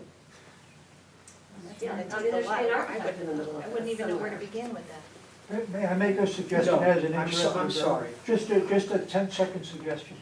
I understand where you're at. Vote to delay it 2 or 3 months, make everybody happy, and regroup in 2 or 3 months, see where you are with the 5-year plan. Okay, thank you. That would be my suggestion based on Thank what I you. see. Any other comments? Are we keeping the motion as is then? Well, the motion is as it is unless you want to alter it, unless somebody else wants to propose. I agree with and Ken, then- because we have too many distractions that you take away from the priority, which is to build a plan to get to the state. Sharon, did you have anything that you wanted to add? Well, again, I'm not gonna cause a kerfuffle this year, but I'm agreeing with Kevin said. I don't know why we can't do the preliminary steps that don't require the final development, so that we're not just sitting on our hands, because it's engineers that are gonna be doing all these preliminary steps, not the Right. committee. So why we can't do the traffic, the environmental impact, all these other preliminary studies without going to the final step, so we're not just waiting until June to start everything. But it sounds like we're in the minority, so I'm not gonna. Well, I don't know, it's open discussion. I think that's kind of what Kevin was saying, and I do agree with him. Okay. Other I don't know if comments? everything has to be put on hold until June. I guess that's my question. That is a good point, because, I mean, so long as we know that we're gonna be using this, I mean, we're seriously considering this property. So it makes sense to move ahead. But that's the question, are we seriously considering this property to plan it, which is what we've been doing for months? We have the grant money. Will So- seriously consider us giving us this site pending the results of the study. So that's why I don't feel why we have to delay every step of the study until June. So, the way I see it is we have the money, it's either use it or lose it. I think that this committee can control the progress and pace of its own work, and in turn, we can control the progress and pace of the consultant that's doing the feasibility study. So I see no reason to put an arbitrary deadline of, well, we're gonna come back in March, or we're gonna come back in June or July. I think we should, I think we should take things as they come. I agree with what Kevin just said. But is during this time, the engineers going to need to come to us and discuss anything? Yeah, they will. But there'll be ongoing questions, but I don't know how much will. You know, there's gonna be. And we'll be free to say, I'm sorry, we can't devote half of our meeting today to talking about traffic or sewage, because we need to deal with the plan, we'll come back to you next month. But nothing about the proposal says that the concept is dead and that the money is expired and it goes away in 6 months. If it went away in 6 months, I'd feel differently. I don't think it does. I mean, I think that one gentleman made a good suggestion. We ought to just, let's rephrase, or could someone just restate what the motion is specifically? And then let's vote on it? Could you read back the motion, please? Sure, I mean hers or mine? Or hers? No, the motion, The the original motion that's motion? on the table. The original motion was, hold on, who can find it anymore? That we would table the discussion, table any action, I'm trying to find it. I'm sorry. Table any action on the Prospect Ridge property. Regarding the Prospect Ridge, right, expansion, be tabled until the affordable housing plan is committed to, it's submitted to the state. Which would be June 1st. Is that correct? June 1st. Right. So through May. You wanna start in May? We should be done. I'm willing to compromise, but I just think we need to focus on this, and I think this is gonna give us, the plan is gonna give us the information we need to tackle Prospect Ridge or any development. It'll give PZ a chance to come in on some discussions with us as I well. still feel that we're not totally losing focus on Halpin Lane, and like to your point, Cheryl, there's a need for affordable housing for, just people with disabilities. But we haven't touched on that in a long time, or focused enough energy on that to move that forward. We touched on it today. Right, but we don't have much traction on that. All the focus seems to be on Prospect Ridge. There's nothing wrong with that, but I think we need to have a plan, feedback of what the need is in Ridgefield, and what needs to be built there. But by your logic, we would need that same feedback to decide whether it makes sense to work with Ability Beyond on Halton Lane. Right? And affordable housing for individuals with disabilities is about affordable housing for everyone, because that is the direction. And Fairfield County is actually really behind other counties in terms of it, that the way the state is moving, and this is being driven by the funding that comes to people with disabilities, is for inclusive housing. So if only 1 out of 4 people can be state funded, then it's really about finding affordable housing for everyone, if you're talking Well, about. and I'll give you one last thought, and it's evidenced by people in this room. One reason I think to defer it until after the affordable housing plan is submitted is, I don't want the affordable housing plan to be a referendum on Prospect Ridge. I think I think Prospect Ridge should be fully vetted. I want to see it pursued after we're done, but I don't want to see it somehow confusing the question, which I think for a lot of reasons, things got confused with all the information that's been out there. Ridgefield Talks Housing, the plan, the session that took place last, in November, was not intended to be a discussion about Prospect Ridge. It wasn't obvious. If you read the newspaper articles, you would have thought that's what it was there for. But that was not the intent. It was intention to talk about the plan. But we will not be able to talk about the plan, in my humble opinion, as long as Prospect Ridge is viewed to be the central part of what the plan is. That's not the central part of what the plan is. We all know that. but it will be a distraction, and But it seems, I'm sorry, it seems like you're saying that the public is going to dictate what goes into our plan and what goes on at our meetings. And that's. That's what the public should. They should. The public's not saying that. You guys should be working for the people. At this state, you know, there's input and then, right, I think, I mean, we can control what our plan looks like.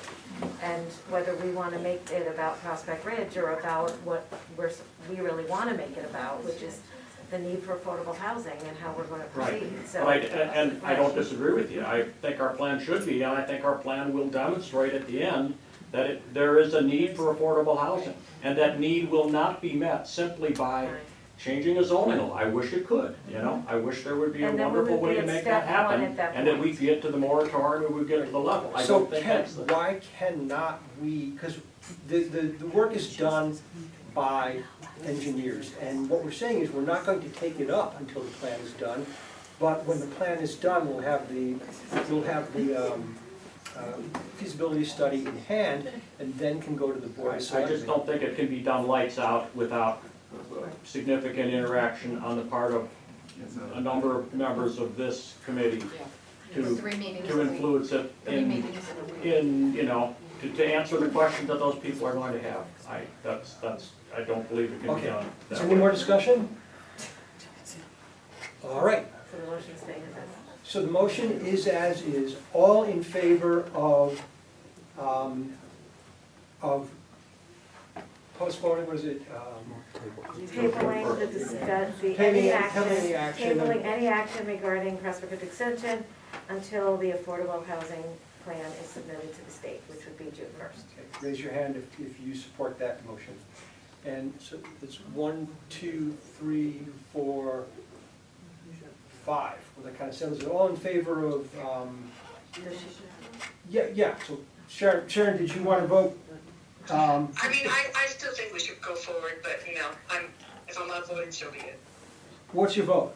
Oh, my vote is no. Okay. I think we should And how many no's? So there's 4 no's and 5 yeses, 5 ayes, so it's. It's like the Supreme Court. The motion carries. All right. So we have 2 other things, but in the meantime, let's take 15 minutes of public comment, and then we can just wrap up with the minutes and next meeting. That's okay? We are Can I running ask a meetings. clarifying question too? You may even make a comment at this point. because No, I'm we'll- not gonna make a comment, I've heard enough. What has not been defined, or it's at least is not clear to me, you guys keep talking about a proposal to the state. Does that proposal, does it need to as well come up with a solution, whether it's 100, 200, 2,000? Do you need to include that in your proposal?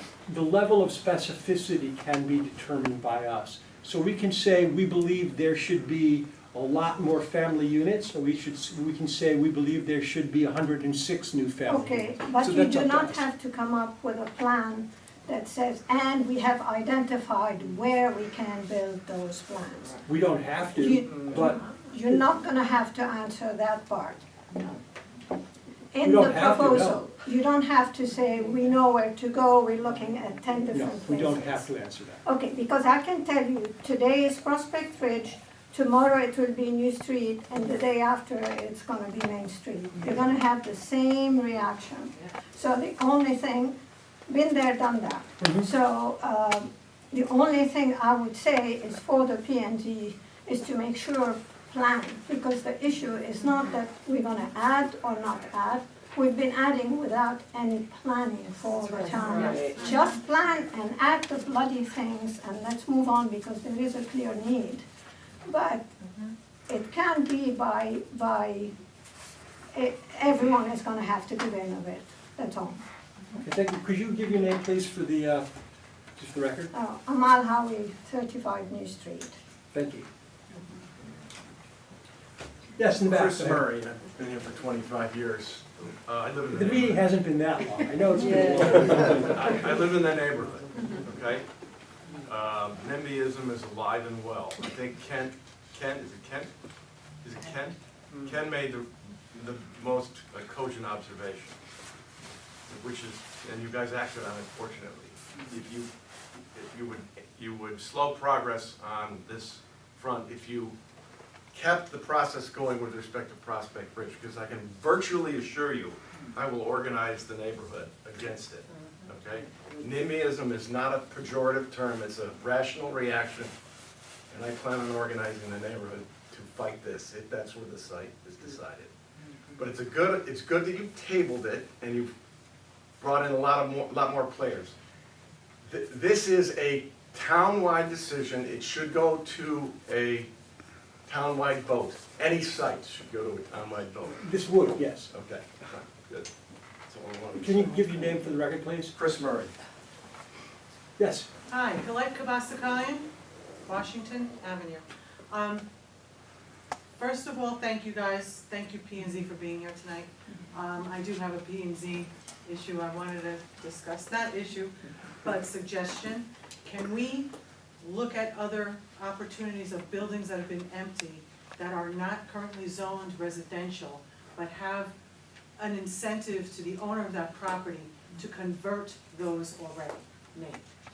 It will not take up our open space, and by the way, a feasibility study on a property you do not control is wasting money, because you do not control that money. Okay, that land, that particular spot that you're looking at, Well, Prospect. the town controls it. Conservation does. No, the town Okay. controls it.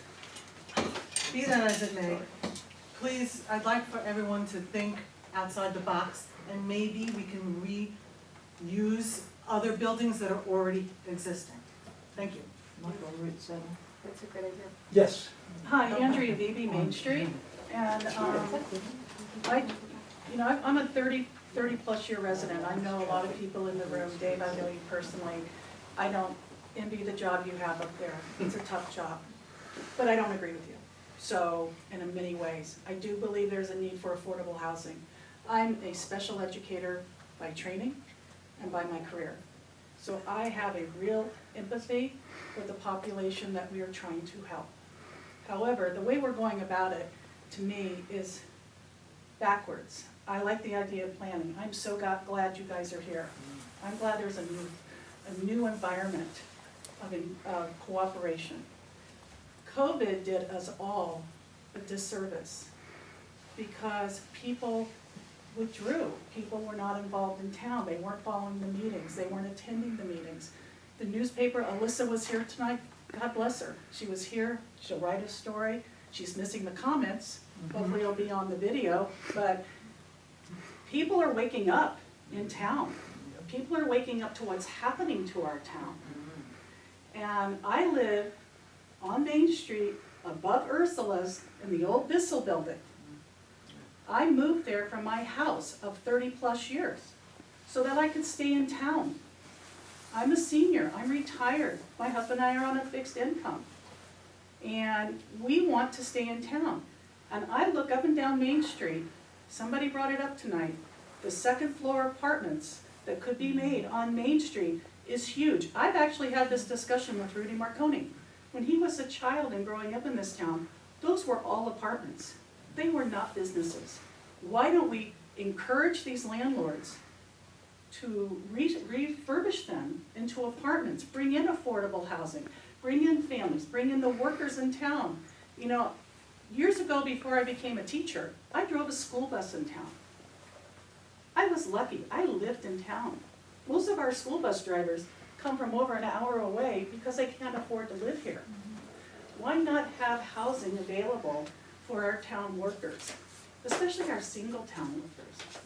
You know, to come in and live in the town, spend their money in town, get to know the community, our police officers. I think we would change the environment of cooperation and collegiality in this town if we were to do that. And I am all on board for that.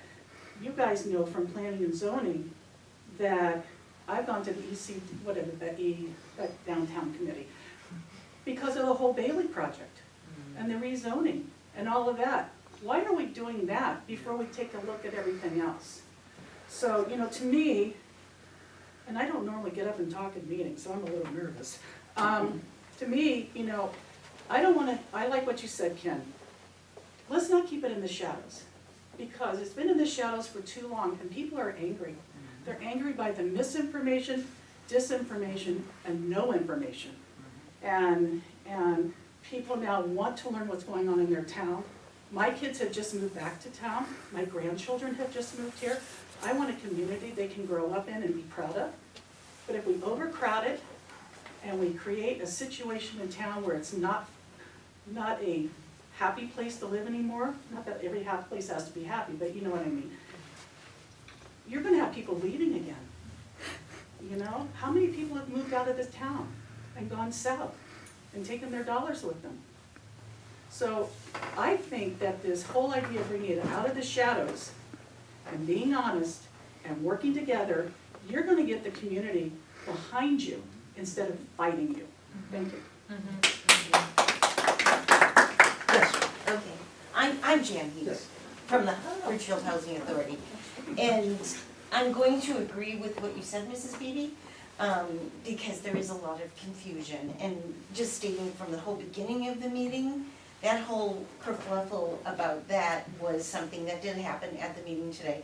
And interestingly enough, what Frank and Vinnie had told me, their understanding of all of this, is that you were doing this study. That was the piece where, you know, we'll offer any input that we can have. They told me that Prospect Ridge is not something that they are at all involved in, but yet all of the emails that we have Frank Coyle on all of them. So again, that just speaks to the confusion of your messaging of what's coming out, that there's so much misinformation out there about what actually is happening. And it took me actually 3 meetings to get to this point to figure out what's exactly happening. So just for my understanding is that you guys are doing a housing study to understand what kind of housing needs that we need in Ridgefield to assist the whole affordable projects, right? Prospect Ridge is something that is one of your ideas that you would like to see happen at some point to address this need. And so you're doing all of these studies in order to look at that particular property that you think might be given to you from the town of Ridgefield. And this property is going to help meet some of the needs that you have from this affordable housing study that you're going to do. Is that am I correct now on that? Okay. Because I know we had a conversation on Main Street and that was not the conversation we had. That was something different when we were working those tables on Main Street. So I agree with what most everybody is saying in this room. There's a lot of confusion out there about what you guys are doing, and I think your messaging needs to be corrected. Other comments? Bob, you said you had some questions? I have one last question, Sure. more of a technical question. The $50,000 grant, did you receive that? No. Okay, and why hasn't that been received? We haven't noticed a grant award, so all we have to do is ask for the money when we need it. So it's there waiting for us, that has to go through the finance department. Okay, and then and then has the bill to CCA for the site plan been paid? The site analysis? Not yet. No. So that'll be It hasn't paid been when that received grant yet. comes in? But when I tell him we're gonna hold for 6 months, he's gonna wanna be paid for part of it, so. And then, Well, he did the we can work ask for for the money in different tranches, we don't have to ask for the whole thing at once. Oh, the money will only come in, so if you put this on pause or you decide not to do it, then you don't get the. As far as I understand, we're not gonna lose the money. or As you far won't as I lose the money. understand, we're not going to lose the money. We So haven't long as raised- you continue with the proposed plan that was authorized by the Board of Selectmen and signed by Rudy? Yes. Okay, thank you. So, but wait, so to pay him, once we get his invoice, we'll have to ask the state for the money. The 3,500. 3,000, yeah. 3,000, yeah, whatever it was. Yeah. Or whatever he's going to charge us now, because the job is not complete yet. Almost, but not quite. Yes, sir. Good evening. My name is Greg Kabasakalian, 2 Washington Avenue. I appreciate the hearty discussion tonight. I was struggling with something and I realized why I was struggling with it. And I learned something, and you might want to think about this. That plan is really important. That's your homework, you know, Coach Belichick, you know what he says, do your job. That sounds like it's your job, that's your strategic goal. You guys are sounding very tactical, especially on Facebook with the messaging, which I don't do much of, but I hear of it. That's very tactical, okay? I think you gotta go up a notch and get a little bit more strategic, because tactically, Mr. Goldenberg, I can see the meme tonight on Facebook. They're gonna have you on a backhoe digging trenches. I can see it. So think about it, get more strategic, and tell us what's going on. It's very unfortunate that Ridgefield Press bugged out, because she's not gonna get this. This is what it's all about, and a gentleman back here says he'll mobilize. I think it's already been done. Any more comments from public? Yeah. This is public, personal, not on the commission. I think Bob mentioned it earlier, and maybe Ken, right? Said that. I do think it'd be a really good idea, again, from my professional experience, if it seems to me like, I think we have an architect on board, we don't really have somebody who understands real estate development. And that's a particular thing, that somebody that can really understand the, from concept to business plan, demand, or communication and public relations of a project, and the design, construction, bringing it really all together from start to finish. And if you could, I don't know, if you can add to your committee, maybe that's possible, or somehow I think it'd be great for you to get even just one person who's got good commercial, large-scale real estate development savvy. I think it'd be a real asset to your group. Do you have any suggestions? There's an empty chair for you, Ron. Well, I'm pretty busy on P&Z, and I think it'd probably be a conflict, but I'm happy to provide advice as much as I can, within ethics rules and whatnot, but I think actually you ought to go out and try to find somebody with that expertise, maybe to serve on committee, or maybe it's even a consultant. Like you have this feasibility is interesting, but actually maybe it's maybe the horse is out of the barn, but if you could spend a similar amount of money bringing somebody on board that could help guide the process from the very start idea to actually turn the key and get an offer. Right. There are a lot of consultants who will do that. They'll do the feasibility work up front, and then they'll stick with you through the process. Right. Yeah. I mean, it's not our intention to farm it out to all these individual contractors. There's a lot of people in town that would volunteer to do exactly what Rob just said. If I wasn't on planning and zoning, I would, for example. Ask them to call me, welcome me. Smart people here. I'd be happy to join if I wasn't on planning and zoning. I'd love to sit there and help with, from start to finish. But there's others, I'm sure. Bob probably knows. Any further comments, questions? Yes. Hi, Anne Marie Del Franco, I live at North Salem Road. I still am confused, so do we own, did you get permission from the selectmen that you can get the property on Prospect? No, here's the status of the property. Because I was just reading some notes here, and I haven't been to any other prior meetings. And it says here, and I don't know if this is correct, but it looks like it's the minutes from like a June meeting. It said, Dave noted that the town has approved the use of the town-owned lot at the corner of Prospect Ridge and Halpin Lane. And it said that you got approval from the selectmen. That's a different property. Oh, okay. That's the one That's for what I was adults with questioning. disabilities. No, Okay. the status of this property right now, there was some question about whether it's restricted open space. It's not restricted open space. The land was given to the town by the state, and the property includes the land that includes the ball fields now and dog park, with the understanding that it was going to be used for recreational purposes. But that land is like that. They can't really use it for recreational purposes.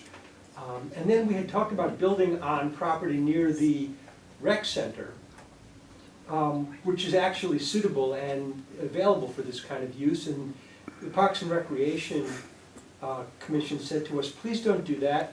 We have some land over on Prospect Ridge that might be a better site for you, and it's adjacent to the existing affordable housing there. We said, okay, we'll look at it, and we agreed. And so that's when that site came into consideration. They were contacted earlier in this process to understand whether they'd still be willing to cede the rights, not cede the rights, the town has the rights, but to cede the use of that property. So it would require the state to say, okay, you can use it for housing. But people I've spoken with do not believe that will be a problem because the state has a strong interest in affordable housing. So it's not like it's deed restricted open space, even though it may be counted as open space now. It is. Right, it's counted as open space, okay, it's counted as open space now, but it's not restricted as open space. So I guess the other question that I have, I am a realtor in town, is, and in other words, when we sell properties on Prospect and Quail Ridge, and we point out that that's town-owned open space, now are we considered liars, that that property can never be built on? If you say the property cannot ever be built on, then you may have been misinformed about that property. I won't attribute any motive. Well, me and the prior decades of realtors that go before me, since the developments have been there since the, 80s or whatever. Right. I think some of my clients will have a problem with that. Not to mention the homeowners. Right, exactly. Maybe your ex-clients. I think some of the confusion has been the messaging, with all due respect, okay? For example, David, you wrote a letter to the commissioner, which in part reads, I would like to request financial assistance in the amount of $50,000 to conduct a study to determine the feasibility of constructing up to 150 units of affordable housing on approximately 15 acres of town land. You then went on to say later in your request that if our study determines the project is feasible, it will be developed and managed by the Ridgefield Housing Authority, which currently owns and operates 152 units of affordable housing in town. So I think if people are questioning why is, this almost sounds like this is a letter to the commissioner and you're making a statement that this is in fact what's going to happen. This is an agreement that we already have with them.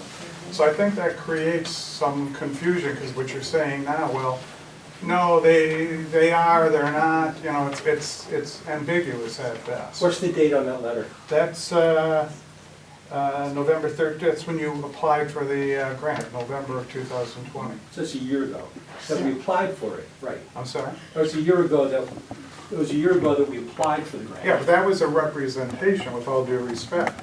That was a representation you made to, the department, the commissioner, that this is what, the intent is. So we have an organization, an entity in town that currently manages, has the experience, and if, I was hiring somebody, I'd look at that and I said, okay, that's great, they have this kind of experience. Okay, and, I don't know that the housing authority at that time had ever agreed to that. Any other comments, questions? I'd like to just I got this from you, as you may recall, just pass this around if you would. This is the letter that you sent to the commissioner, and you've heard a lot about it tonight. I think you ought to be able to see it, and maybe where some of this misunderstanding is coming from.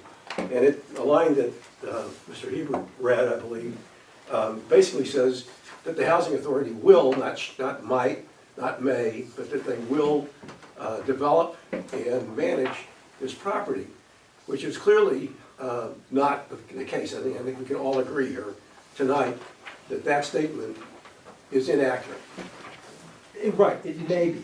It would be more So, accurate. Right. I guess the thing is that the credibility of your chairman, and therefore of your committee to the state, would be in some question, because he's made a statement that's clearly inaccurate.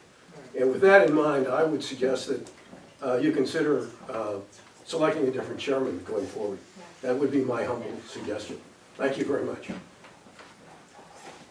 All right, any other comments from the public? All right, so with that, let's move on to a couple of procedural things. You're going to do a revote on what? I know. whatever they must To have make- voted to make- on. To make the meeting official record, because there was. Oh, I see. There was no notes of the meeting taken. Really? Yep, and there's no video, nothing, just audio. Are you talking about a Board of Selectmen meeting? Yeah. Yeah, so I believe the issue was that the video wasn't working, right? So you had submitted the FOIA request. There were minutes, but I think there was also something missing from the minutes. The whole conversation about, Prospect Ridge was missing. So there is on the agenda, I don't know if it was the 8th or the 20th, to go back and amend the meeting minutes to make sure that's included. Yeah, those minutes, yeah, right. So we would still be heard. We're still on the agenda for that day, even though that happened? Yeah, that has nothing to do with Had it. nothing to do with it. Yeah. Okay. All right. Oh, Dave, how are we supposed to tabulate this? Is there? I will send you directions tomorrow. It's really easy, it's gonna take you like 2 minutes per each. It's past my bedtime too, I think we can adjourn this. Yeah, so there's a motion to adjourn, is there a second? Second, all in favor? Aye.